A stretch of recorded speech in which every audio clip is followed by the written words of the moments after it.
Hello and welcome back to another video. In this problem, we're asked to estimate the value of the limit as x approaches 0 of 1 plus x to the 1 over x to 5 decimal places. And we're asked, does this number look familiar?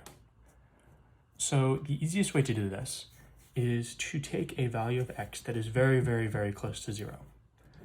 We have 0.1234567 zeros, for instance. And then take it again, one more 0, and then evaluate this function, let's call it f of x,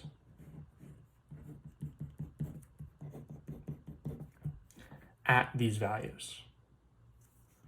Because this will not only get us a value that's very close to the actual value, if we were to go infinitely to 0, but also by doing it twice, we can see that the value isn't changing, at least at the 5 decimal level.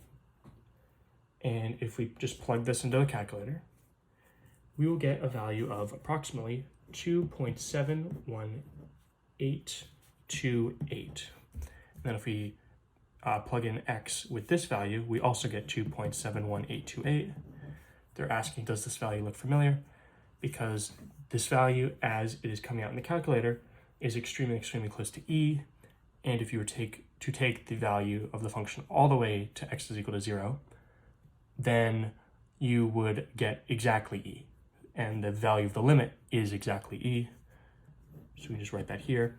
And we're asked to illustrate part A by graphing this function, which I have pulled up here. You can see we have the graph of the function in red, and the line y is equal to e in blue, and we can see that they intersect by zooming in exactly at the point of intersection on the y-axis.